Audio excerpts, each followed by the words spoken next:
नमस्कार, स्वागत है आपका हमारे चैनल पर। मैं हूं आपके साथ शिप्रा सैनी। महाराष्ट्र में बीजेपी और शिवसेना की जुबानी जंग कहां जाकर रुकेगी, ये कहना थोड़ा मुश्किल है, क्योंकि महाराष्ट्र के दौरे पर हाल ही में गृह मंत्री अमित शाह पहुंचे, जहां उन्होंने महाराष्ट्र सरकार पर जमकर निशाना साधा। उन्होंने कहा कि महाराष्ट्र में 3 पहिए की सरकार चल रही है और खास बात यह है कि तीनों ही पहिए अलग अलग दिशा में चल रहे हैं। जाहिर है महाराष्ट्र में गठबंधन की सरकार है, एनसीपी, कांग्रेस पार्टी और शिवसेना मिलकर वहां की सत्ता पर काबिज है और जैसा लगातार तानाशाही रवैया महाराष्ट्र सरकार का देखने को मिल रहा है, उसको लेकर ही गृह मंत्री अमित शाह ने महाराष्ट्र सरकार और खासतौर पर शिवसेना पर निशाना साधते हुए कहा कि महाराष्ट्र सरकार पूरी तरीके से विफल है और अगर देवेंद्र फडणवीस नहीं होते तो शिवसेना का कोई अस्तित्व ही नहीं होता, जिसको लेकर लगातार अब शिवसेना की बौखलाहट देखने को मिल रही है। सबसे पहले शिवसेना ने अपने मुखपत्र सामना के जरिए गृह मंत्री अमित शाह पर निशाना साधा और उसके बाद अब महाराष्ट्र के मुख्यमंत्री उद्धव ठाकरे ने शिव सैनिकों को एक पत्र लिख दिया है, जिसमें उन्होंने कहा है कि गुजराती होम मिनिस्टर शिवसेना को खत्म करना चाहते हैं, महाराष्ट्रियन फडणवीस अज्ञानी है। ये तमाम बातें उस पत्र में कही गई हैं। उद्धव ठाकरे ने शिव सैनिकों को यह पत्र लिखा है। जाहिर है जिस तरीके से महाराष्ट्र के दौरे पर कोंकण गृह मंत्री अमित शाह पहुंचे, वहां पहुंचकर उन्होंने तमाम तरीके से उद्धव ठाकरे और साथ ही महाराष्ट्र सरकार को घेरने की कोशिश की, उसकी ही बौखलाहट अब लगातार देखने को मिल रही है। और गुजराती होम मिनिस्टर उद्धव ठाकरे गृह मंत्री अमित शाह को बता रहे हैं, तो महाराष्ट्र में जो गुजराती लोग हैं वो इससे कहीं ना कहीं खासा नाराज हैं और ये धमकी तक अब उद्धव ठाकरे को दी जा रही है कि दरअसल आने वाले वक्त में महाराष्ट्र में जब चुनाव होंगे, बीएमसी के चुनाव आने वाले हैं, ऐसे में जवाब उन्हें इस चीज का मिलेगा। जाहिर है जिस तरीके से गृह मंत्री अमित शाह ने न सिर्फ महाराष्ट्र में एनसीपी, कांग्रेस पार्टी और शिवसेना को घेरने की कोशिश की, बल्कि ये साफ तौर पर वहां की जनता को बताने की पूरी कोशिश की कि दरअसल जो जनादेश लोगों ने वहां दिया है, सरकार उसका लगातार अपमान कर रही है। अमित शाह ने यह भी कहा कि बिहार चुनाव में हमने देखा कि किस तरीके से हमने नीतीश कुमार से जो वादा किया वो वादा निभाया, उन्हें मुख्यमंत्री बनाया गया। दरअसल पूरी की पूरी जो कहीं ना कहीं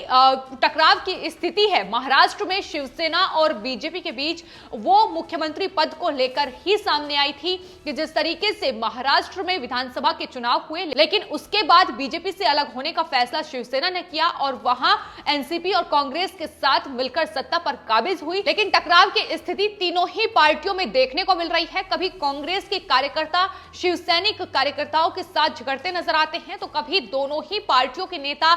एक दूसरे पर पलटवार करते नजर आते हैं। वहीं एनसीपी और कांग्रेस में भी कई चीजों को लेकर मतभेद सामने आया है। कांग्रेस पार्टी और शिवसेना में भी मतभेद सामने आ चुके हैं। तो जिस तरीके से सरकार चल रही है, जाहिर है उसी कड़ी में गृह मंत्री अमित शाह की ओर से यह कहा गया है कि 3 पहिए की महाराष्ट्र में सरकार चल रही है, जो तीनों ही पहिए अलग अलग दिशा में चल रहे हैं, क्योंकि शिवसेना जो फैसला लेती है उस पर लगातार कांग्रेस की ओर से सवाल उठाए जाते हैं, एनसीपी दूसरी ओर कांग्रेस पर हमलावर नजर आती है। तो जिस तरीके से वहां सरकार चल रही है उसको लेकर अब तमाम सवाल खड़े हो रहे हैं कि किस तरीके से ये जो महाराष्ट्र की सरकार है, एक और उद्धव ठाकरे शिवसेना का तानाशाही रवैया है, जो लगातार जो भी महाराष्ट्र सरकार के खिलाफ आवाज उठाता है उन पर वो अपनी पुलिस के जरिए एक्शन लेती नजर आती है, उन पर एफआईआर दर्ज करा दी जाती है, उनके ऑफिस को तोड़ दिया जाता है। तो ये तानाशाही रवैया लगातार महाराष्ट्र में देखने को मिल रहा है और अब जब तमाम बातों का जिक्र गृह मंत्री अमित शाह की ओर से महाराष्ट्र के दौरे पर जब वो पहुंचे किया गया, तो बौखलाहट अब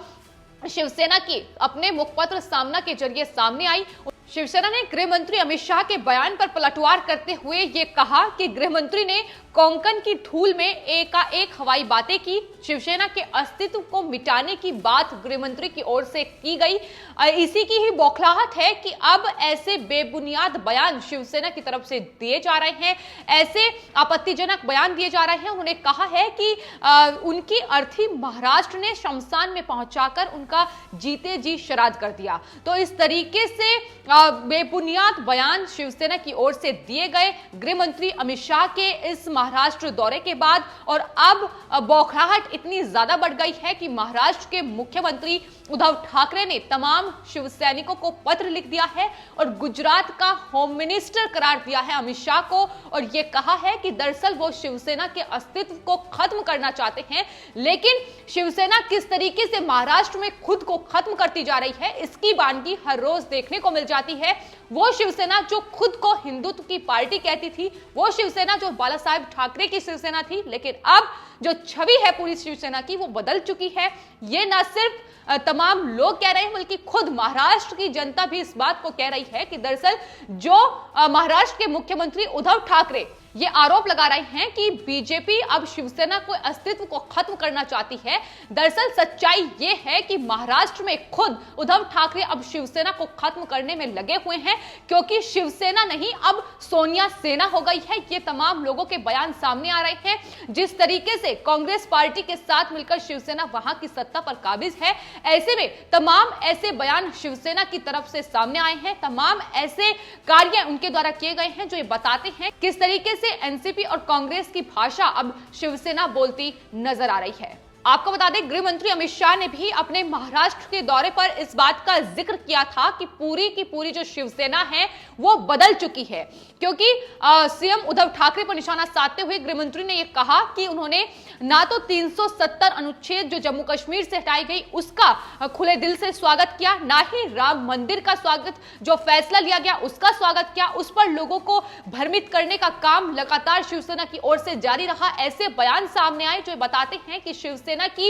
ये विचारधारा नहीं थी, लेकिन चूंकि अब कांग्रेस के साथ मिलकर वहां की सत्ता पर काबिज है, ऐसे में कांग्रेस की भाषा ही बोलती नजर आ रही है। और साफ तौर पर यह कहा गया कि बाला साहेब ठाकरे की जो विचारधारा है उसे धूमिल करने का काम अब शिवसेना और उद्धव ठाकरे की ओर से किया जा रहा है। शिवसेना के तमाम नेता घोटालों में फंसते नजर आ रहे हैं, फिर चाहे शिवसेना के राज्यसभा सांसद संजय राउत हो, उनकी पत्नी हो, तमाम ये लोग जिन पर ईडी ने शिकंजा कसा हाल ही के दिनों में, फिर चाहे उद्धव ठाकरे हो, उनकी पत्नी हो, उन पर भी अवैध भूमि को लेकर